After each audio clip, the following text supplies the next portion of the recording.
welcome to the Long Bangers Thursday phone in association with Leeds Spirits. I'm your host, Matty, as always. Right, we've got probably quite a lot to cover tonight. Chris, I think you were first on just ahead of Jeff, so we're going to start with you tonight. As well as our usual thing, we've got a couple of questions that have come into us. One which was, what does a typical Hibs player look like these days? And the other one is, which four Hibs heads would you have on Mount Rushmore if we were making a Hibs Mount Rushmore as opposed to an American ex-president one? So, Chris, what do you want to start us off with? I think we'll just take it back to obviously the weekend, Sunday.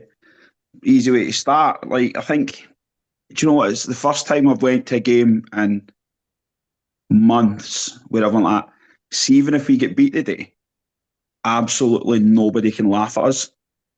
Like, there's always that one where you kind of go in and go, do you know what?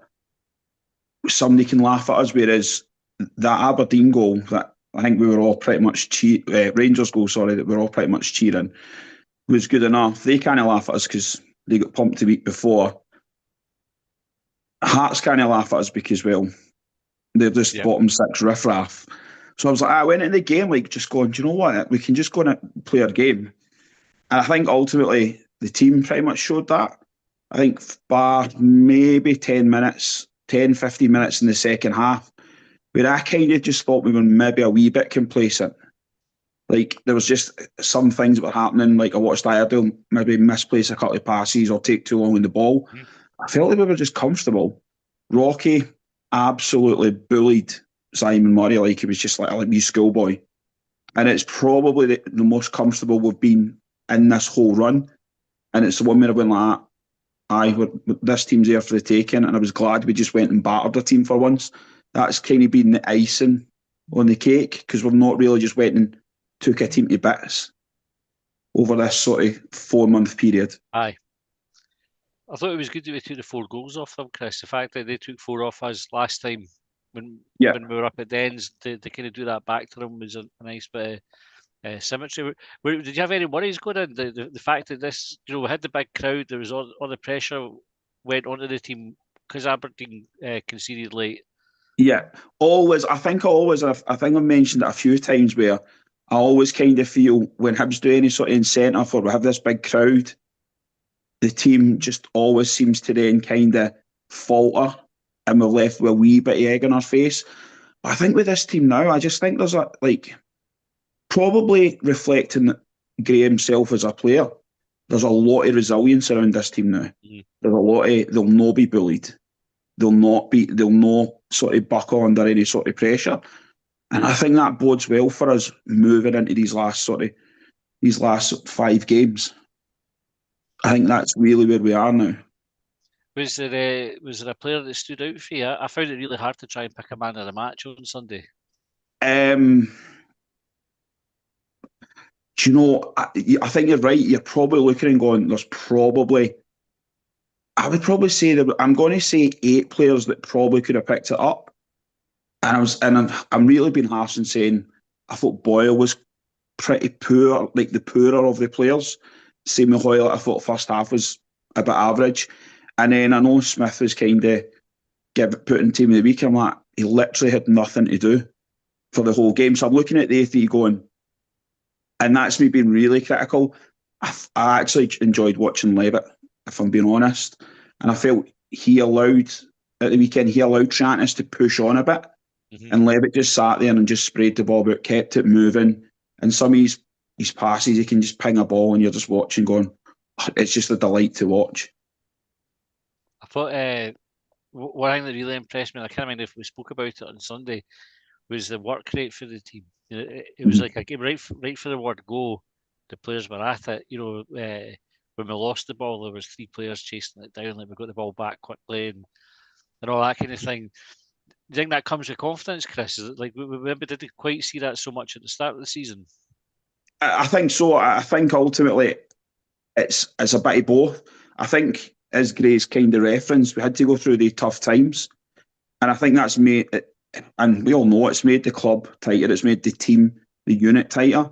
So the whole hunting in packs, I think it's just every man working for each other, which we've referenced numerous times. And I think once we started with that, and then the confidence builds, it's just going hand in hand. And now the boys realise we work for each other. There's nothing that's stopping us. Spot on.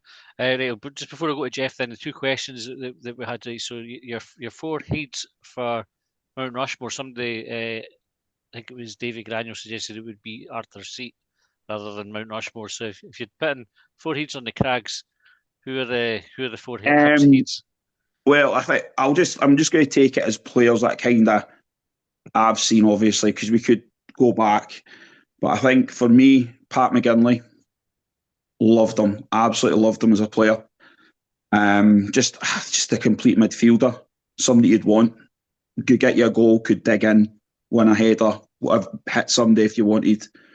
That for me he's in there.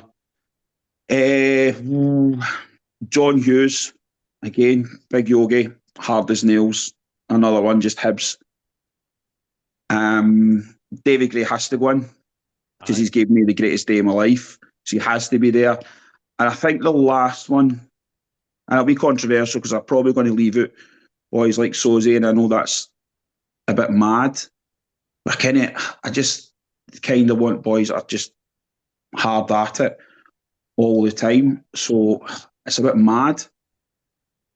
But I think I'd like to put Matty Jack in there, just for someone that came as a centre back, was a bit went to middle of the park, and for 20 years we've kind of said we missed the Matty Jack player, the Matty Jack in the middle of the park. So I think he's in there for me. I think that's probably the only four that you could put in that would actually make the rock harder by them being there. It's a decent shout. And you're the identikit Hibs player. What do you see in this Hibs team that makes a typical Hibs player now? I think in this Hibs team now, I think as a typical Hibs player, and it's the sort of player we should be looking for moving forward. As we're resilient, we're not going to be pushed about, and as you can kind of see, I've referenced kind of hardy players, and I think that's now what we're seeing in this team, and I think that needs to be in the DNA moving forward. I think you can see it every time, sort of the whole Debtors thing at Ibrox, when he's diving about, and you've got Iredale and Bashiri going to him and going, mate, you're at it, get up, sort of thing. That's kind of what I see, and that's what I want from my Hibs players now. I love that. All for that. Right, nice one, Chris. Jeff, bring you in now, mate. Sunday, what do you want to say about it? I was apprehensive with a very small A, especially after Rangers equalised. And I think the build-up to the game, everyone had been bigging up Simon Murray and how many goals Dundee scored. We all expected Hibs to win, but I think we expected our defence to have a tougher test than what they were put through. So me and my brother were confident we were going to win, but I thought it would have been tougher. And Murray, but he's the only forward they've got. The others, Adewumi, is it Adewumi? The guy on the right wing, the guy that no idea. I can't remember his name. He's a good player. I mean, he's a really good player. He was really disappointing. And the other one, the guy that got from Partick, never turned up, which was good for us. But to be fair, when we played him at Easter Road in the first game, the 2-2 game, the first 20 minutes, they swarmed us. We hardly got a kick the first 20 minutes. Then they kind of ran out of breath. Complete reversal this time for about the 90 minutes. Well, maybe after 10 minutes after half-time, where we took our foot off the gas a wee bit. It took us a while to get out of the changing room for the second half. But yeah, it was comfortable a game, along with the St Johnstone game. That's 2 on the trot now at Easter Road, where it's just been a stroll. Could have scored more if we'd wanted, I'm pretty sure. I would chuck the Rangers game into that as well, by the way, in terms of games we've been comfortable in. Oh yeah, sorry, I thought I your reference to 2 at Easter Road. I would chuck the Rangers absolutely. at Ibrox. Second half at Ibrox was one of the easiest halves at Ibrox I've ever seen, and I've seen quite a few. So the game, really happy for Bowie to get on the goals. Goals will breed his confidence. So when he's fit and confident, he is going to be some player. Absolutely, you can just see it. What is it you see in him, Jeff? You're a former striker, so yeah. What is it you see in Bowie that gives you the confidence he's going to be a formidable player? Well, somebody called it on this phone in a month when we first signed him, saying it looks like a typical Hearts centre forward. You know, he's roughy, tufty, he gets stuck in their faces, but he's more than that. He's got a beautiful left foot. He can use his right foot as well. He knows where to put himself about, when to do the rough stuff and when to get the space, you know, rough the centre halves up. And he can finish, absolutely finish when the ball's there. So really excited. He's only going to get better, hopefully. Kiboshed it. Yeah, so he's just the runs he makes are very intelligent. I was watching him when he came on. He very rarely wasted any energy, you know, like making useless runs. Every run he made had a purpose, or he got out of somebody's way, or he filled the space. Yeah, so as a part of the centre forwards union, I'm more than happy with him. Absolutely. I thought Big Miko did okay when he was on. He gets a lot of stick. He was drifting. Somebody, it might have been your pod or another pod, talking about him drifting out, picking the ball up, coming deep. His hold-up play was a lot better than from the previous weeks, where that's his one fault to me was, but the ball was up to him, it wasn't sticking, but it seemed to stick a lot more on Sunday. Yeah, that was it. Yeah, and you're on about who could you pick as player, you know, player of the game. You're absolutely right. You could have about 8 of them. I thought Junior Hoyle was very disappointing first half, and on sports scene and whatever, they were bigging him up as being the, you know, he had a great game. I thought he had his boots on the wrong feet for a while. I couldn't see it. It's a funny thing with Hoyle, because Josh wanted him taken off early doors. He was like, "I'll be getting Josh Campbell on for Hoyle," and I thought he was doing all right. And then I watched Sports Scene, and they were, like you said, totally singing his praises, and I was like, "Oh, that's good. I was right. Josh was wrong." And then I spoke to other folk, and I think Josh was right, and I was wrong. And definitely just done me up later. Yeah, one thing me and my brother agreed on, Hoylett was having a bit of a mare. He was getting in good positions, doing good things, but then doing something really. There was no end product from him on the first half anyway. When he was on, he flattered to deceive. I think we used to call it that. Whereas when me and my brother were saying, right, who's going to be man of the match just before they called it, and I said they'll probably give it to Rocky, but I would give it to Miller on Sunday, just for his what would you call it, meandering run down to the left wing position, and then that's a team playing with confidence. What is it about Miller in that right centre back position? We've seen the best of him in there. Why do you think that suits him? Yeah, good question. It's been discussed on Sports Sound, was it, and other pods, and the fact he's a right back playing centre half. He's got the stature to play the right. You wouldn't want him in the centre of defence. I don't think he's big enough, tall enough to win every header. But he's got the physicality to play centre half, and he's also got enough ball skills to bring it out as centre half, but probably not enough to be the perfect wing back, the position that Cadden's playing, and vice versa. Cadden hasn't got the physicality to do what he does at right centre back. I think we tried him at Livingston when we got beat at Easter Road early last season, the day Johnson got sacked. I'm sure Cadden was right centre back, and it was it's certainly one game he played there. Can't remember when it was, and it was a disaster. Anyway, so yeah, and the same with Ardale on the other side. I'm told he's probably more a left back than a left centre half, but it just fits. And having a left footer there clearly helps our defence. So we've said this for who was it? I can't remember which pod it was saying. Right, this is like the 7th transfer window, and we still haven't signed a left-footed centre half. It's down the slope. Yeah, they I was down the for a while. Yeah, it was Liam and Harry and all that crowd. Yeah, so Miller has just found a position where if he's got any inadequacies, a lot of it is going forward where he overthinks it, tries to do too much.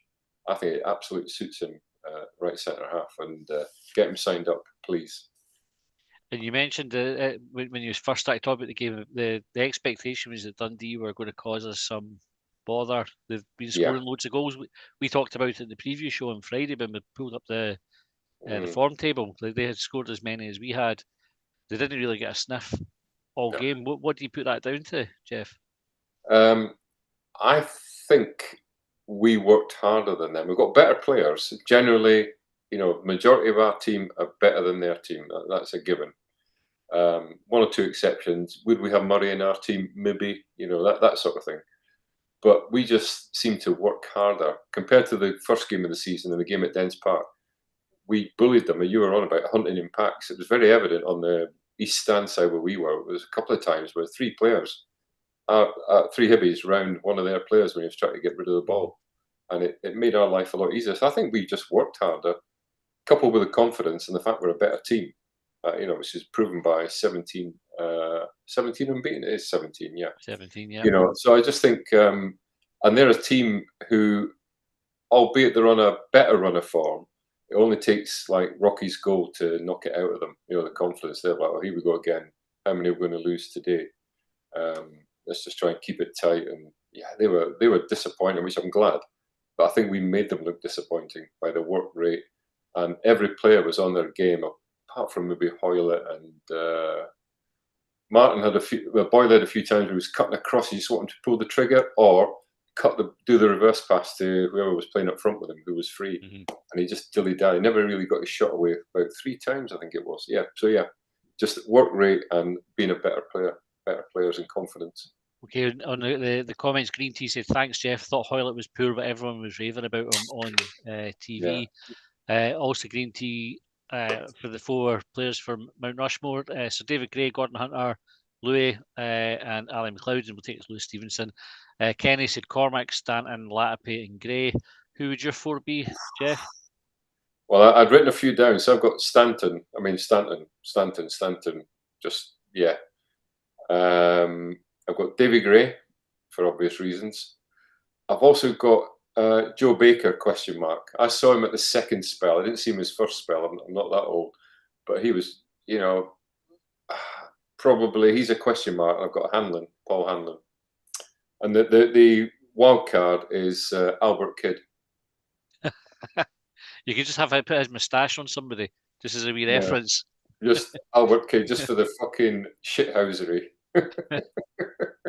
Nice one. Callum, I'll bring you in next. What do you have to say about Sunday? Well, first of all, I made a hell and hunt of it, and I had annual leave in for the Saturday and had no idea the game was on the Sunday. Nice one. Aye, great, eh? But no, it was interesting what Chris was saying about, I think some of us still had this fear that could get beat today, but it's mad to think after like a 16-game unbeaten run. So I had to listen to it on the wireless, and it was like 20-25 minutes, constant pressure, constant like, on the ball, making chances, and I thought, here we go. But then obviously got the first goal and then kind of blew them away. But it was interesting to hear people saying about Boyle and Hoylett, but I think that's like the sign of a really good team now, because even when they're no firing, I think Dundee would have been very aware of them in the form that they've been in. And then you've got your pick of the 10 other players, or sort of 8-9 other players for kind of man of the match. So I just think it just shows the kind of the dangers that we have. And I thought like Triantis and Levitt absolutely strolled it. There was a lot of talk about Murray. I think you guys mentioned it on the pod on Sunday that Bushiri did deal with him really well, but he was trying from both channels and he wasn't getting any change out of anybody. But it was just so good to see us play with like such confidence. I wouldn't say it was bordering on arrogance, but there was a confidence in the way we played and the way we were able to just switch the ball. And because they were becoming so occupied with the forward players, the amount of times that like Cadden was free on one side or I was free on the other, it's unbelievable to see us playing the football that we are. Because I think Leon made a really good point last week. We were talking about the kind of the early sort of criticisms of Gray and the team and how folks or some people were very quick to kind of jump on it and say, oh, he needs sacked, sell every single player. But I think that's just the kind of the scars that we hold from previous seasons and previous Hibs teams. So it's mad to think that a 17-game unbeaten run and there's still folk that aren't quite convinced. But what I really like is the fact that we went into this last 5 games sitting in third, and every game means something to us. And it's just a case of like bring it on now. And clearly Aberdeen, for a start, are shiting themselves for reducing this allocation. That's a mad one. What do you think about that? Like, do you think it's fair enough? Like, get as many home fans in. Like, if it was at Easter Road, would you be pushing Hibs to do the same? I mean, they never sold out their own allocation for the game against Rangers, and they've got quite a kind of steady rivalry over the years. I can see why they've done it, and I think we probably will kind of replicate that next season. But I mean, the proof will be in the pudding when it comes to the day if they actually sell out the allocation of their own. So I I can see why they've done it, but I think it probably it'll fire us up a bit more because the club will see that, the players will see that, and that's got to be a positive thing for us. I think it's definitely the players should take confidence for it because they'll know that they're a wee bit rattled. One of the things that we talked about was how the team seems to be getting better week to week. So normally you have like a run like this, like you look at Aberdeen earlier in the season, and they always looked like they were sort of just clinging on to that run and no more. And then when it stopped, that was it. You kept they weren't pulling it straight back. They're obviously picked up a wee bit of form again now. I think we're a wee bit different, and the wins have been getting more convincing as the run's gone on. I don't know if you agree with that, Callum, but what's the impact of that for our last 5 games? Like, how much confidence can we take for our last 5 if we keep that trajectory? Confidence can't be any higher, and it's interesting because again, we've been talking about how some players are playing now and they've not got a contract for next season. And there's not been a lot. I think probably the main one or the main players we've been talking about is like Bashiri and Boyle, who are obviously they're top form right now. You would think normally that would affect a player. How often do you see a player getting linked to a team at the end of the transfer window and they're not playing? So, however Gray is managing it, he's doing it right because it's not affecting the players in the park. And then you've got Nicky Cadden, who's out for a few weeks on injury, comes back in like he's never been away. Obita is shown the player that he was last season. I don't know. I honestly don't know how we're doing it. David Gray's he's just your magic man, eh? But it was interesting you were talking about the left centre back and right centre backs. I wanted to kind of bring this up before it was mentioned tonight as well. That when we signed Iredale, there was a lot of comments from Bolton fans saying, "Oh, he's better as a left back, useless as a centre half." But we've seen a lot of players now, even like Hanlon. Hanlon came through as I think a young midfielder, made his debut for the team at left back. But then, although he was comfortable in a back 4, he excelled in that, in my opinion, in that back 3, especially under Lennon. He was quite happy to go forward, got an assist in one of the derbies and stuff. And I think a lot of people weren't convinced by Miller, but over the last few weeks, folk are like, there he is, he's your fucking right centre back the way he's been playing, and maybe because I think it was Jeff that said he's got that build a centre half, he's got that strength, which is the opposite to Cadden. They're both similar in terms of like their sort of desire to get forward and stuff. However, Miller's got that kind of physical presence, that aerial power as well. So it's just good to see players like that excelling. And obviously Miller was kind of, and then he came in for a couple of games, then he was dropped for, I think it was, he played up in Dundee United, and he was dropped for the derby the following weekend, and that could really deflate a player. But as I go back to like Gray he's got the recipe to manage these players and keep them happy. And one of the big ones being Eli Yuhan, who is fit, full training, and he's not even kind of mentioned in the updates anymore. The injury updates on a Friday, but again, it's no affecting the first team. So I think it's a quite a short. After this weekend, it's 5 games in a very kind of quick period of time. So yeah, it's looking good. It's bad to think that we're 17 unbeaten, and the majority of that has been without arguably 2 of our best players, which is Joe Newell and Eli Yuan. So I mean, they would still come in. Also, you look at O'Hora and Ekpiteta not getting near the starting 11 at the moment, and they can't really have any complaints because of how well the team's playing. But again, we touched on this on Sunday about the difference the subs are making. So it doesn't look like the team's getting any weaker. If anything, it's like we got stronger when the subs came on Sunday. Callum, is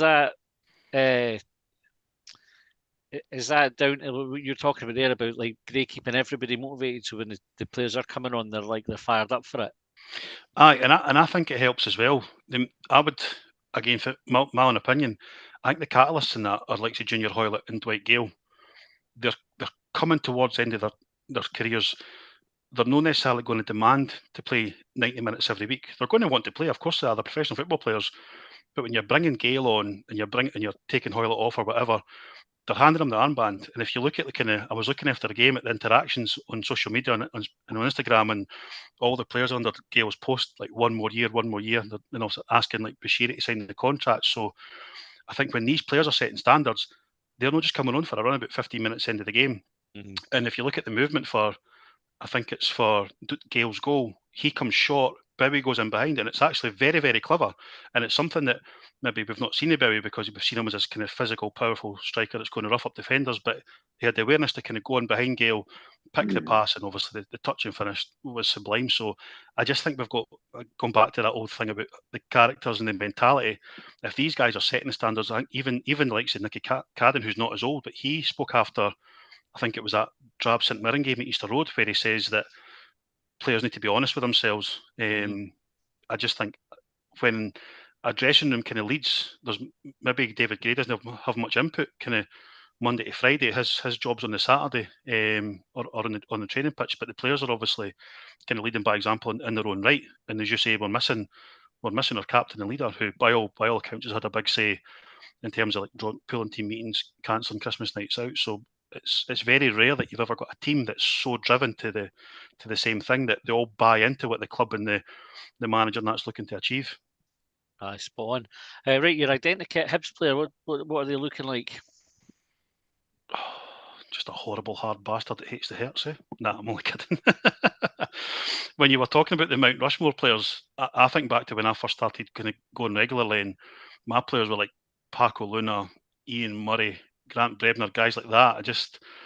Luna didn't score loads of goals, but the work rate, his ability in the air, things like that. I honestly don't know, because you want somebody scoring goals, you want somebody half and folk.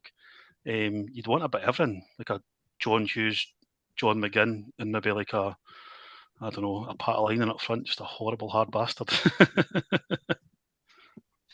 Right, nice one, Tracy. I'll bring you in now. Where do you want to start from? Talking about Sunday. Yeah, well, I was driving down south, so I had to listen to it. I think folk must have thought I was off my head every time we scored. Then watched the highlights when I got down here, and yeah, just firstly I should apologise, because I said 3-1, so I apologise that I thought we'd concede.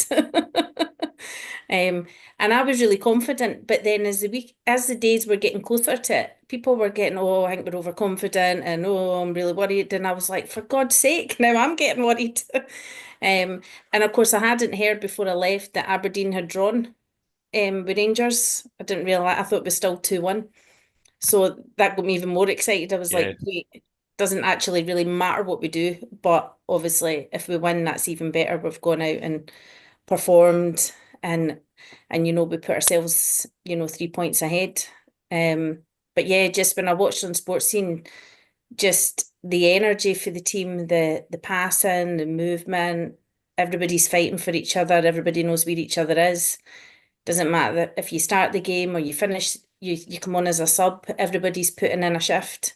And it's just that togetherness that you see from the team, which is obviously Dave's got great man management skills, and is really working hard with this team. We sure, I think it was Dwight Gale was interviewed after, was talking about David Gray and saying he's pretty much the sort of manager a player would love. Again, you sort of talked about that earlier in the season, Tracy, as well, about the sort of characteristics that David Gray has got. A massive 3 points. How important do you think those 3 points are going to be for where we finish? Yeah, I think they're huge.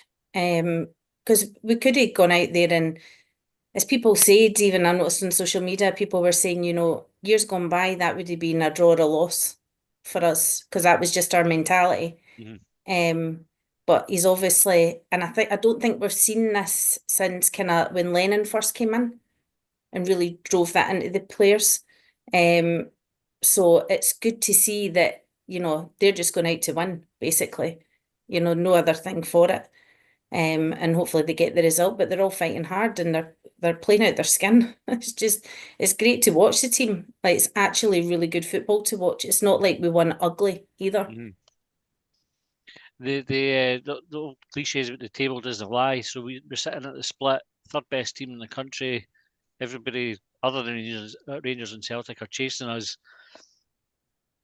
How much confidence should the players take for that going into the last five? So probably the first two games of the post-split are the most important ones, I think, when we play Aberdeen, then Dundee United. Do you think the players should be going in there confident that they're the better team out of those three? Yeah, I think they are. I think we've proved that. I just think to have that mentality when you're bottom of the table, to then fight your way up to third place, You know, look at Aberdeen, yeah, they started off well, but I always thought they were just scraping wins in games. They were lucky, I think, with their run. I didn't really see anything that exciting, and I always said that they would fall away because I just wasn't really seeing anything that exciting with them. Dundee United, yeah, I think they've got decent players, and they've done excellent, but I actually think that we'll beat both of them. David Gray's had actually, even as caretaker, he's done well up there, which we haven't seen a lot of from managers in the past. But this team, just their togetherness, the fact that they fight for each other, you know, they go out there to win. And I just think we've got the right mix of players. I mean, we know roughly the team Dave's going to pick, but we also know that whoever comes off the bench is going to put in that shift, isn't going to be sulking because they're on the bench, but they'll put in a shift and work really hard when they come on, because they're part of a team. Do you think if we win those two, that's us for third? Will we be uncatchable? Yeah. We're getting that third spot. It's nice and confident. Every confidence in them. I'm pretty confident as well. It's really funny. Like I take Chris's point earlier on, right at the start, where Chris is like, teams kind of laugh at us, and I think we're now in that position. Like, it doesn't really matter where the season goes now. That we're nobody's joke. Like, we've had a cracking season and shown what we're all about. I've got quite confident for third. I don't know if that's dangerous or no. Tracy, what's your? Sometimes we don't like to be confident. This is true. Yeah, I think it's because we've had so much in the past where we've not had really much to be confident about. It's just been that complete roller coaster. And now we're just keep going up. It's like the start of the the big one at Blackpool, and we just keep going. It's like there's a happy or a fine line between confidence and arrogance. And I like to try and stay on the right side of that and stay confident, because anybody that's seen Twitter since around about tea time on Saturday shows you what arrogance comes back to bite you on the arse. There's been loads of arrogant tweets getting thrown back. Saturday night was hilarious. It was different class. Right, your identikit Hibs player, Tracy. What does a Hibs player look like for you these days? Just somebody that's kind of. I was sitting thinking about this and I had it in my head. I just think somebody, they don't have to be. We're never going to have the best players in the world at Hibs, but they have to have passion. They have to want to play for the club. They won't have to play for that badge. They want to be part of a team regardless of whether they're starting or on the bench. Bodies on the line, fighting for each other. And I think that's what we see in this Hibs team. I'd agree. And your four heads for Mount Rushmore? Oh, well, I'm kind of going to go with like players I've seen.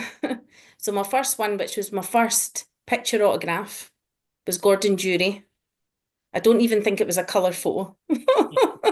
But my mum knew somebody who knew somebody that worked at Easter Road and got me it. So he was my first heartthrob. Don't even ask me why. I was only 8. Would he have been the first jukebox in black and white? I think if that works. I think it was just whoever took the picture. I would definitely have Sir David, John McGinn. I don't feel I can have Louis without Paul, and I've only got one space left. So I'm probably going to go. Oh God, it's really hard because we've had some damn good players over the years. You're going to say Package Abbey, aren't you? What, for a laugh? Oh God. I think I might put Pat McGinley in there. Pat McGinley, get a lot of love tonight. By the way, how good was John McGinn for Villa? Oh, that goal was outrageous. Tuesday night. What a player. It's like, imagine on that stage. It was funny, the commentator said at one point, like, he'd go back 6 years and he was in the Championship. And I was like, oh, we were in the Championship longer ago than 6 years. And I was like, oh, he's fucking talking about the English Championship. Go back a bit further if you want to make the comparison, like going for like our Alloa away to fucking Boston PSG. With that bloody rain. Aye. And what about oh God, what was the other one where it absolutely chucked it? Cowdenbeath. Well, we had one in Cowden. Cowdenbeath. Oh my God. Oh. Took me ages to dry out after that. Horrendous. Those were the Right. days. Stephen, I'll come to you next. Sunday, what do you want to say about it? Just a quintessential start to finish, perfect performance. I think there was maybe that one quick free kick that Dundee took where Smith had to make a save, and I think that was the only thing of note that they'd done the entire game. Tony Docherty said something like, until the second goal, Dundee were well in the game. I don't know what game he was watching. I don't know what he had been smoking before the game, but in the game, in the sense that, yes, if you get a break of the ball and it goes in off the defender's arse, you're back in the game. But Dundee were not in that game at any point in time. So that was quite funny to watch. But the media didn't pick up on those things because they absolutely love him, don't they? Because he's Dell's pal. I think there was probably at least 7 or 8 players that were probably functioning on an 8 or a 9 out of 10 the whole game. Rocky and Iredale were just streets ahead of everything. They were so good on the ball. Iredale was just fast becoming just one of the tidiest defenders I can remember in the ball. You actually want a bit like Triggerborn and Gary Caldwell. No, he obviously divides opinion, but I remember when Gary Caldwell was on the ball, you were confident in him making a decent pass because he was such a good quality, skillful player. Yeah. But Iredale's fast becoming that player. And Bowie as well, I think, came on with a rocket up his arse. And I know it's been said before that he's been trying too hard when he's coming on, but everything fell perfectly for him on Sunday. He was working hard, he was getting in good positions, and I think it was Calvin that mentioned the move for Dwight Gale's goal. Between him and Gale, there's a clear understanding there of what, and you can only put that down to Gale telling him stuff in training and working on the training ground and then coming into the matches.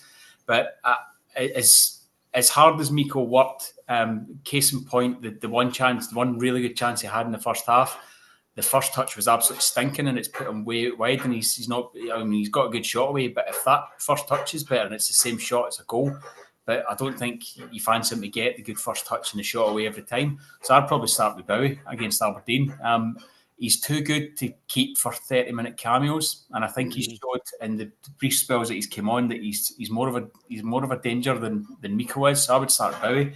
Other than that, Matty, just really the quality and the free flowing nature of certainly the attacking play in the second half was a joy to behold. It really, really was. The between 65 and 75 minutes, there was 3 goals. Just brilliant, different types of goals. Getting the ball out wide, Carden's ball in for Bowie's header was just fantastic. And that's what you want to see. You want to see a free-flowing, confident team just knocking the ball out, feeling completely comfortable. And barred a little bit right at the very end of the game, I didn't think we looked like conceding at any point. And I'll be honest, I was slightly worried before the game. I said it last week. Yeah.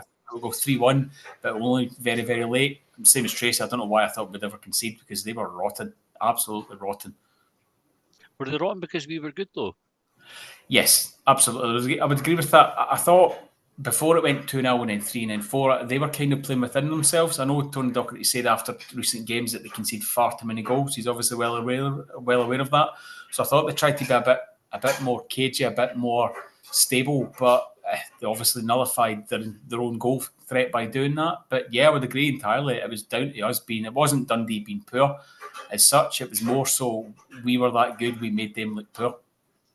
One of the things that it's when you talk about Doc after he said he thought words to the effect that Dundee were put off by Hibs' reputation, and I think it was Shaughnessy, the centre half, had said that basically they came down expecting Hibs to win, and they were just going to try their best to stop that happening. Have things shifted? Have we moved away from the Hibs that, like, is that so far behind us now that teams are now thinking, shit, we're probably going to lose today when they're coming up against us?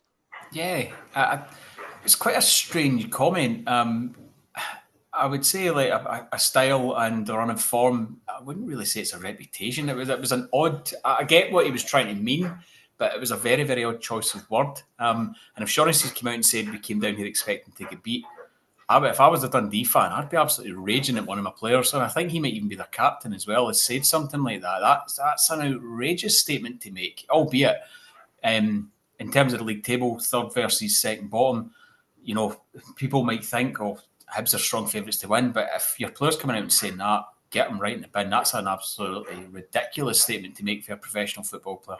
But yeah, the reputation thing, I think I know what he was meaning, but it was a pure choice of word. Do you think you'd be more or less raging for those comments, or if your manager had said that no conceding and getting a point at Fir Park was a good result?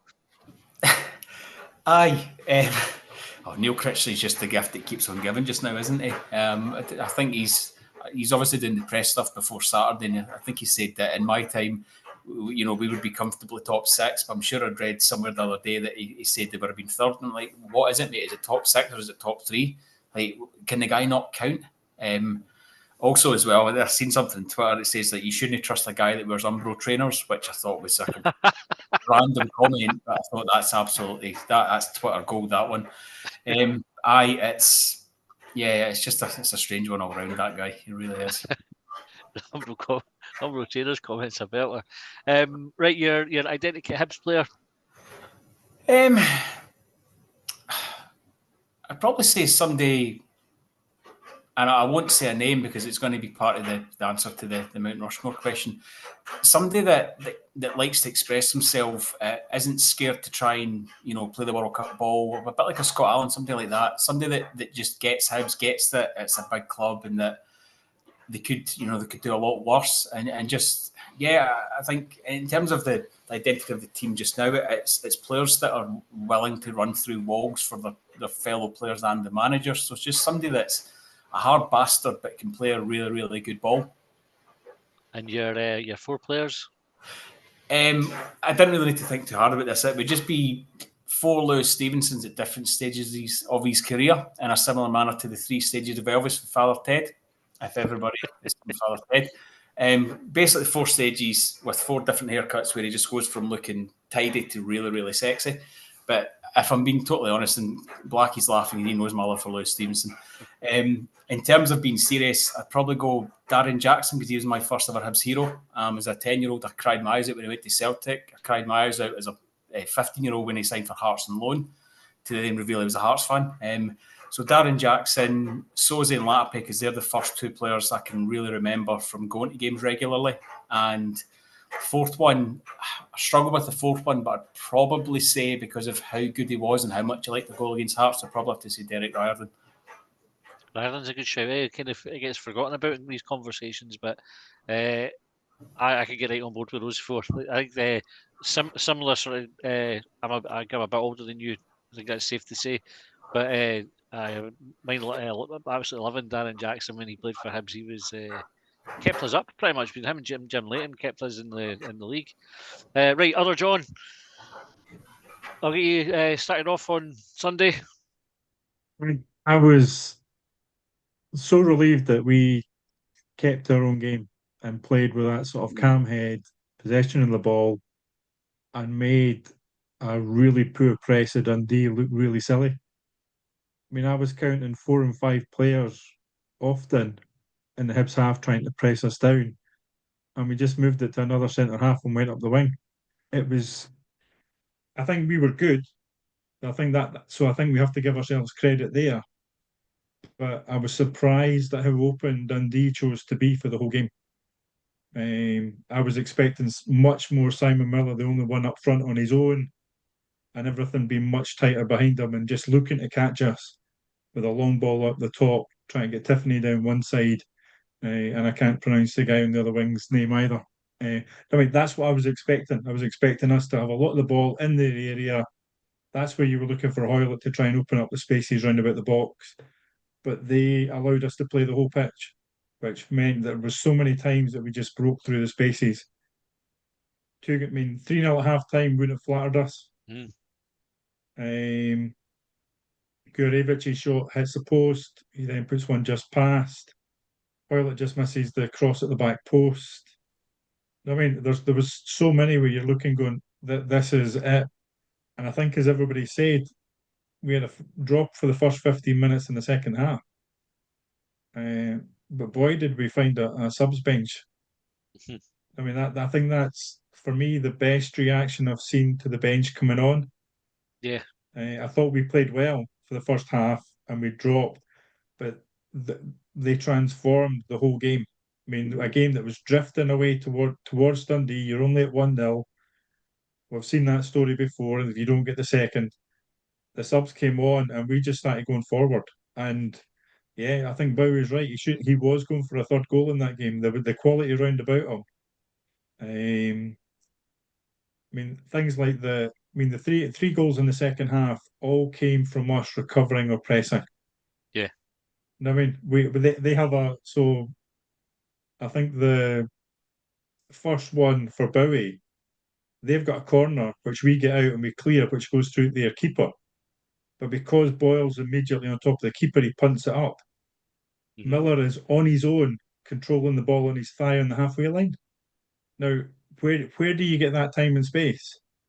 And he then gets to go forward, plays the ball out, and as every pundit in the world has said, the Dundee defence just let him go. I mean, it was one of those games where we played, but we created that pressure. I mean, Dundee were out of shape because they were attacking. Yeah. The defenders were running back because it was going back to their goalie. It then has gone over their head, and it's then coming the other way. That's what was confusing Dundee, is we were just moving the ball so well. I mean, the movement around about Gale's goal as well, and again that cross from Cadden. Incredible, I mean, I'd wasn't it? imagine. I mean, Jeff as a striker. But I mean, I was a centre half. I'd be cursing. I mean, as to how he got in front of me. But yeah, that we were still overloaded because I think that was just after a corner. So we still had Rocky in the box. So we actually had a 4-on-3 in the box when it came in. So there was so many good things that we did where they opened up, gave us the space, and for once we just pulled the trigger. We sort of had the start. It was like the opposite. You know, when teams come and they try to frustrate us and get the crowd on the players' back, we almost had like the polar opposite effect because we started so well. The crowd in Block 7 were brilliant. Through it, kept the atmosphere going. But you could get it for the old singing section in the east. They were starting plenty. It was like the crowd played their part as well, John, didn't they? I mean, I think 3 pints extra black and Jeremiah's had helped me sort of relax on the way down the road. But I mean, it's brilliant. It was one of those games. We were walking down when Aberdeen got the equaliser, or Rangers got the equaliser. It was like, you know something, this is set up for us today. I mean, and it's the first time in a while where I've gone, rather than being what could go wrong, it was not. This is set up for us today to go 3 points ahead. We've got an excellent goal difference compared to the other two that are going to challenge us for third, which is worth an extra point. Yeah, we're going to go and do that today. We had a little doubt in terms of what changes were coming in the second half, but once the changes were made, no doubt. And yeah, I mean, Gale clearly is just coaching the players through that last half hour. I mean, and the energy that he's putting in for a guy who said he's retiring. I suppose he can put that energy in if your kid is not playing next season, like might as well go out with a bang. That's what I would do. Absolutely. And I suspect, I mean, diet isn't something I've ever really worried about, but I mean, his diet, his training, everything that goes into the fact that he can get into that team. The fact that, as been mentioned, Ellie's nowhere near the team at the moment because he's not there. I mean, is he trusted to sort of do the pressing, or are the other people just showing that they're better? I mean, it's a really good place to be. It really is, and that the confidence you were talking about at the going into the game, like not thinking about what's going to go wrong. Lewis Miller said in his post match that they don't think that they're going to concede, and you can see that in the way that the team is playing. Can't you? That kind of confidence is all the way through, like for goalkeeper to striker at the moment. I think, I mean, that confidence in professional sport is what everybody tells you is key. The fact that they fight and dig out for each other. The hunting impacts the second half where we're going down the right hand side of a Dundee player won it back. There was 3 Hibs players round about it. We were playing the ball tight quite happily, playing it round them, playing it through them, but we just didn't give them time. I mean, let's face it, Iredale was their most potent striker and he hit the post. Right, your identikit Hibs player, John. Under David Gray, they're getting a bit taller. I mean, I think David Gray has decided that he wants somebody the height of Darren McGregor. You're allowed to have the same sort of beard. You've got to have the kind of get beaten attitude of Lewis Stevenson. And you've got the fuck you aim black into the ground of Scott Allen. I mean, for some of the players in there as well. I mean, that's so I'm seeing Gray looking at those sort of players. It's picking up about what a few other folk have said. There is a grit and steel. I mean, that are coming into positions that need it. So if we want to put five at the back who are just going to defend, we've now got five at the back who will defend. We've got the Levitts are coming through, the Hoylets are coming through. Yeah, we've got the robust. I mean, two big units that we can put up top. And we've got one man who's maybe on a bit of a Vespa now rather than a scooter. I was disappointed that you never said the Caddens coming through, because they're the only ones where it actually has a plural as well. We could have had, but never mind. Right, and your four heads for Mount Rushmore. Right, I did take this too seriously, so I've revised it. Right, so in my right, because I went and looked, and it's like birth, growth, development, perseverance, and clearly there's some really obvious ones. But in my time, so I was born late 60s. So for his header in the 72 Cup final, it'd be Jimmy O'Rourke. His header in 91 would be Keith Wright. His header in 2007 would be Rob Jones. And I decided to leave Stokes because he wasn't a Hibs player at the time, and go for David Gray in 2016. You know what I mean? And I think if you're going to put a head up there, it should be for your contributions with your head. Aye, that's a brilliant way to look at it, John. Potentially the answer of the night so far. Right, Ian, I'll bring you in next. That's a brilliant way of looking at it, and presumably while they were actually executing their headers, that's what their statue would look like.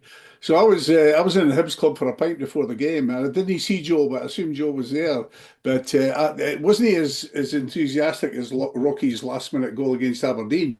But the cheers were amazing at the Hibs club for Rangers equaliser. You would think we'd won the cup again. It was amazing. What an atmosphere! So I really enjoyed it. I really enjoyed the game, but only really after the subs came on. We started playing really attractive football then when we finally scored the second goal. But in retrospect, I mean, just as usual, looking back, of course, we weren't troubled. But not following up on the first goal, that was really, really risky. And all it really needed was a single mistake for us, like Smith passing straight to Simon Murray. So aside from sleeping on that quick free kick, the big success for me was making Simon Murray completely ineffective. He was the one I was really worried about. The defence obviously marshalled them well, but the midfield, our midfield, starved them of the ball. And it was interesting what Jeff was saying about Hoylett, because I didn't normally look at ratings, but WhoScored.com rated his performance as 14th out of 16 with only 2 subs below him. So, it's very interesting if you look at the stats. He was 14 out of 16. So I thought Rocky's goal, it looked like a move. It actually looked like a move because Miller took Shaughnessy and Murray away from the front post. And the way that Miller celebrated when he was on his arse after Rocky scored, it made it look like Rocky was actually the target. So I don't know if that was deliberate. My favourite player, Mako, he played a much improved game. But again, I'll say it for the 8th time in a row, he should simply not be playing. He won 6 in the air, which is actually the same as Rocky, but he missed the target with 4 excellent chances. And he never looks like a goal threat. And this was something that the opposition must be aware of. 5 people had shots on target. 5 Hibs players had shots on target. The goal scorers plus Nicky Cadden and Lewis Miller, but none of these 5 players were Kukarevich. So he's improving because he's getting minutes, but it's not our job to improve him. I would never be this critical of a Hibs player, but he's not a Hibs player. So, as Colin said the other day, you arrive home in a good mood, which people notice. And as you said on the same episode, you want to keep talking to people and reading things to keep the feel-good factor going after a game like that. And even I sought out the post-game show once Premier Sports posted it on YouTube, something I would never normally do. I mean, it's a good time to be Hibs supporters, I think everybody says, but like many others, I've actually watched Hibs since the 60s.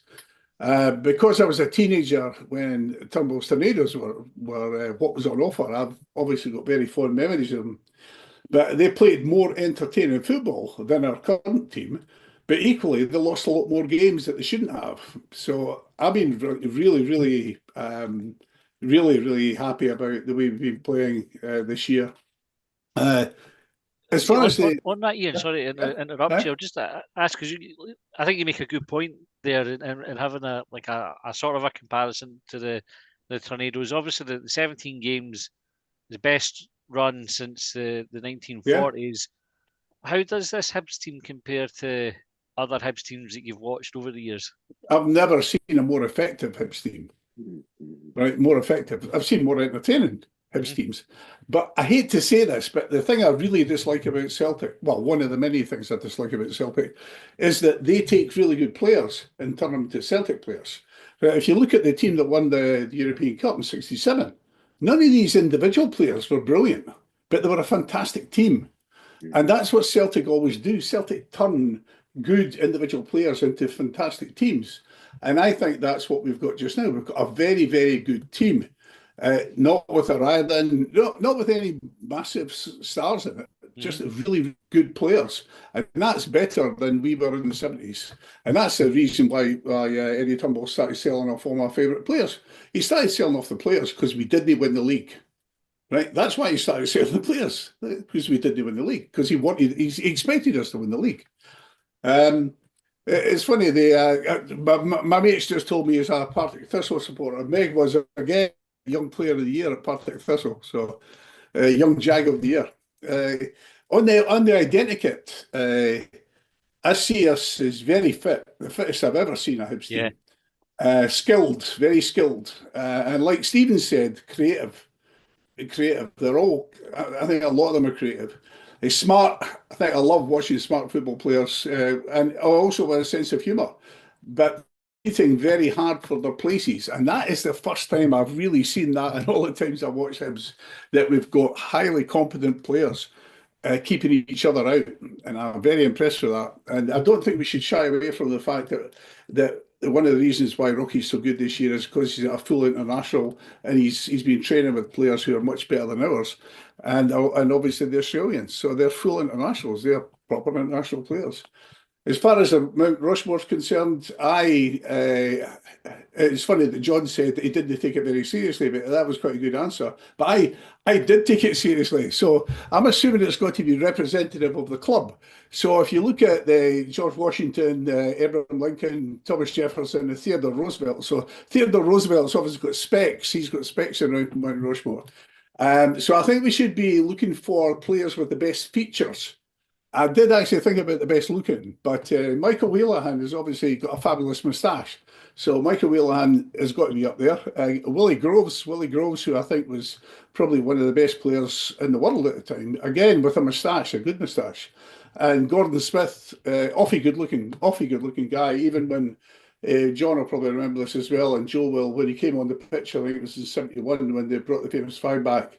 And Gordon Smith had his dyed black hair. He just looked fabulous. And finally, Deke. I would put Deke up there with Mohawk, because I feel that he represents the sort of the attitude of so many of my favourite players. I would put Derek Riordan up there as my fourth one. Nice one. Loving that one as well, Ian. Right, Joe, last up tonight, Sunday, again, another stellar performance from your man, Dylan Levitt.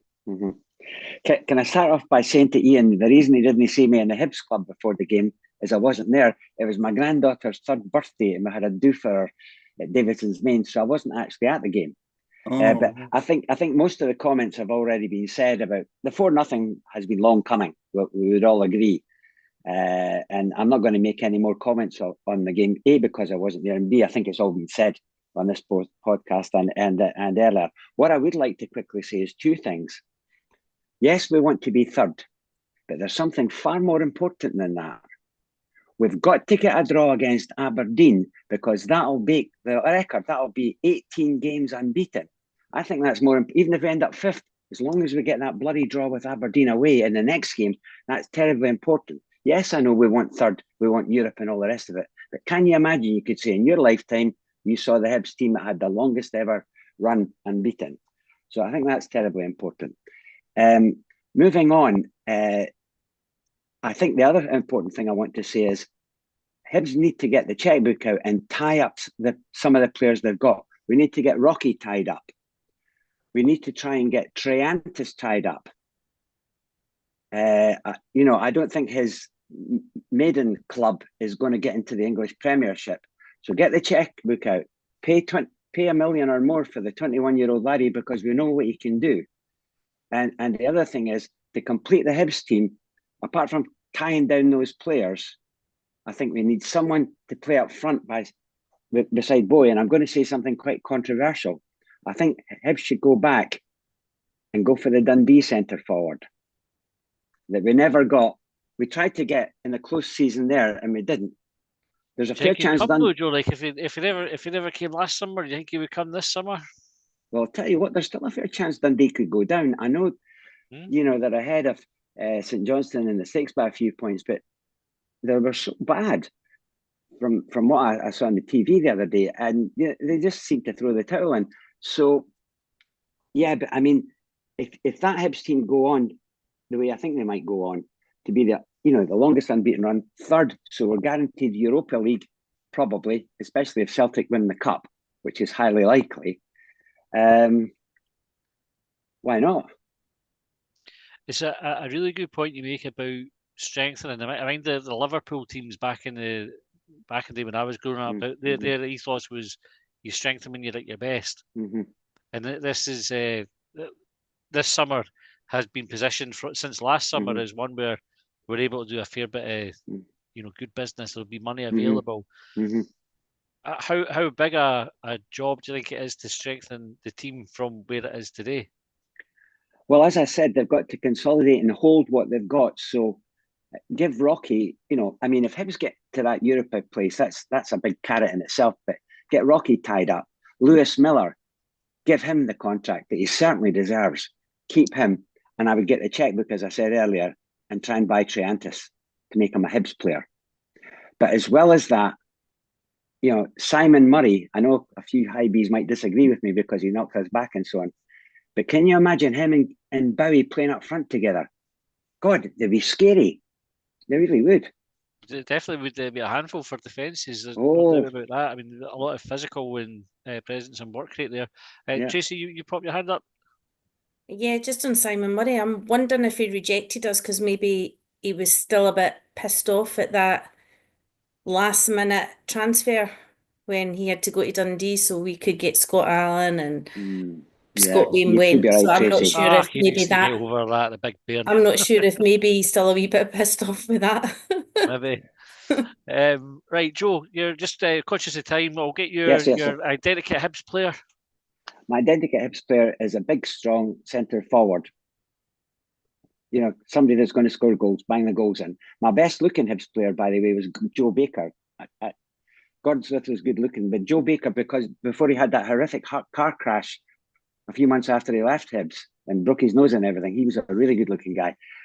So my top 4 Hibs players. Yep, go for it. I was lucky enough to see Gordon Smith in 1962 when he played for Dundee. They won the league. David Gray's got to be there. Pat Stanton. And last but not least, the best Hibs player I ever saw was Willie Hamilton. Willie Hamilton. So I never saw Willie Hamilton, so I will bow to your knowledge there. Right, we've no game to predict at the weekend because unfortunately we're not in the cup, but we're in the top 6, so that's what counts, I believe.